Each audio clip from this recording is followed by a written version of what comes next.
கர்த்தராகிய இயேசு கிறிஸ்து நாமத்திலே உங்கள் அனைவருக்கும் வாழ்த்துக்கள். இந்த நாளிலும் இந்த வேளையிலும் கூட ஆதியாகமம் 28:3 சர்வ வல்லமையுள்ள தேவன் உன்னை ஆசீர்வதிப்பார். சர்வ வல்லமையுள்ள தேவன் உங்களை ஆசீர்வதிப்பார். இந்த கால வேளையிலே நம்மை நடத்துகிற தேவன் அவர் சர்வ வல்லமையுள்ள தேவனாக இருக்கிறார். அவர் ஆசீர்வதிக்கிறதுக்கு பாத்திரராய், ஆசீர்வதிக்கிறதுக்கு தகுதியாய், எல்லாவற்றையும் செய்வதற்கு உண்டான வல்லமை அவரிடத்தில் இருக்கிறது. பிள்ளைகள் ஆசீர்வாதம், குடும்ப ஆசீர்வாதம், தொழில் ஆசீர்வாதம், வீடு ஆசீர்வாதம், எல்லா ஆசீர்வாதத்தையும் ஆசீர்வதிக்கிறதுக்கு அவருக்கு வல்லமை இருக்கிறது. ஒரு ஆசீர்வாதம் மட்டும்தான் என்னால் பண்ண முடியும், அந்த ஆசீர்வாதம் என்னால் பண்ண முடியாது. உங்கள் குடும்பம் நடத்துவதற்கு உண்டான ஆசீர்வாதமாக தான் பண்ண முடியும், மற்ற ஆசீர்வாதம் என்னால் பண்ண முடியாது அப்படிலாம் சொல்ல மாட்டார்.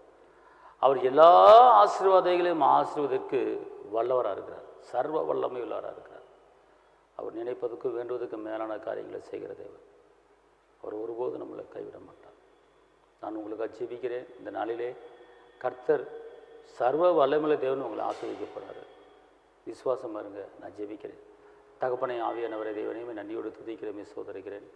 நீர் சர்வ வல்லமையுள்ள தேவன், நீர் ஆசீர்வதிக்க பாத்திரா இருக்கிறேன். இந்த நாளில் கூட எந்தெந்த காரியத்திலே ஆசீர்வாதம் குறைவுபட்டு இருக்கிறார்களோ, எந்தெந்த காரியத்திலே ஆசீர்வாதம் தளர்ந்து போயிருக்காங்களோ, எல்லா காரியத்திலும் ஆசீர்வாதத்தை கொடுத்து நீங்கள் உயர்த்த போகிறதுக்காக நமக்கு ஸ்தோத்திரம்.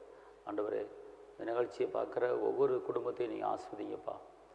குடும்ப ஆசீர்வாதம், பிள்ளைகள் ஆசீர்வாதம், படிப்புக்கார ஆசீர்வாதம், வேலைக்காரிய ஆசீர்வாதம், கை செய்கிற தொழில்கள் ஆசீர்வாதம், எல்லாவற்றும் உடைய பிள்ளைகள் ஆசீர்வதி பிறகு பண்ணுங்கள். உடைய கிருபை பலன் கூட இருப்பதாக இயேசுவின் நாமத்தில் பிதாவே, ஆமென். கர்த்தர் உங்களை ஆசீர்வதிப்பார். தேவனுக்கே மகிமை.